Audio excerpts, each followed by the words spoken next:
Magandang umaga. Narito na ang PTV Balita ngayon.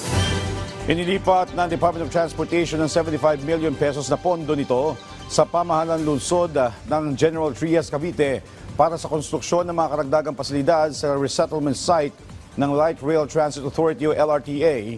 Ito'y para sa mga residenteng apektado ng LRT1 Cavite Extension Project Package 2. Humingi tayo ng update mula kay Bernard Ferrer. Bernard?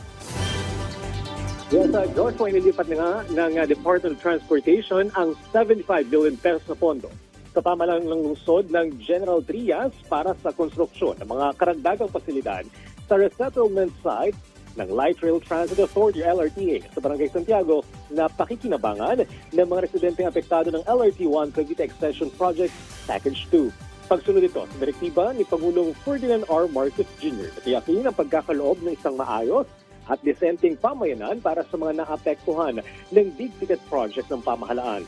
Ayon kay DOTR Secretary Giovanni Lopez, na ikinabang ang mga inilipat na pamilya sa mga itatayong karagdagang pasilidad na may sapat na basic amenities at disenteng infrastruktura.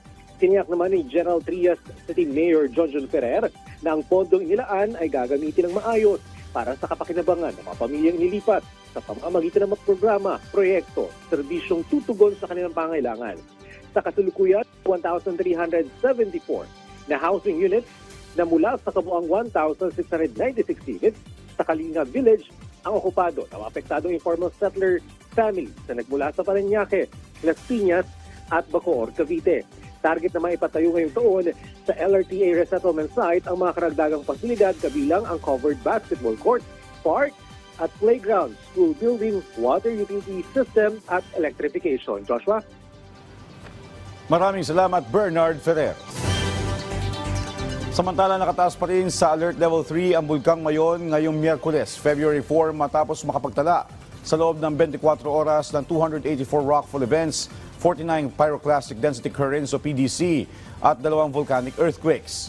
Sa katunayan, naobserbahan muli sa bunganga ng bulkan ang effusive eruption o mabagal na pagdaloy ng lava. Nakapagtala naman ang 2 volcanic earthquakes at higit 2,000 toneladang asupre. Ang Bulkang Canlaon na kasalukuyan pa rin nasa Alert Level 2. Habang isang volcanic tremor na nagtagal ng 630 minutes o higit 10 oras naman ang naobserbahan sa Bulkang Taal. Gayunpaman, nananatili pa rin ito sa Alert Level 1 maging ang Bulkang Bulusan. Napanatili pa ng Bagyong Basyang ang kanyang lakas habang tinatahak nito ang timog kanlurang bahagi ng bansa. Ang sentro ng bagyo ay huling namataan ng Pag-asa sa layong 895 km silangan ng northeastern Mindanao. Taglay nito ang lakas ng hangin na 55 km per hour malapit sa gitna at pagbugso ng hangin na aabot sa 70 km per hour. Ito ay kumikilos ng kanluran, timog kanluran sa lakas na 20 km per hour. Samantala, nakataas ang signal number 1 sa southern portion ng Surigao del Sur. Pasado na sa ikatlo at huling pagbasa ng Kamara ang House Bill No. 7239 o providing for mandatory insurance coverage and benefits for all line workers sa buong bansa. Nasa 100 kongresista ang bumoto ng pabor sa panukala. Pinangunahan ni House Majority Leader at Ilocos Norte Representative Sandro Marcos ang pag-aproba sa panukala sa tulong ni House Speaker Faustino D. III. Ayon kay Congressman Marcos, dapat lang sila magkaroon ng mandatory insurance dahil delikado ang kanilang trabaho at malaki ang naiambag nila sa paglago ng ekonomiya ng bansa.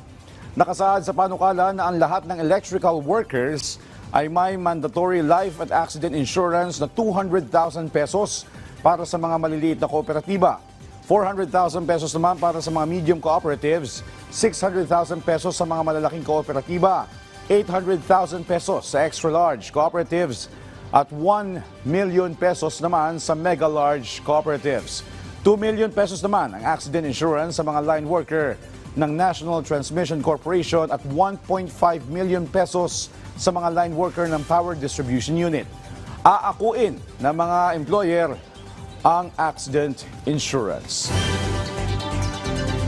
At yan ang mga balita sa oras ito. Para sa iba pang updates, follow at ilike kami sa aming social media platforms sa @PTVPH. Ako po si Joshua Garcia para sa Pambansang TV sa Bagong Pilipinas.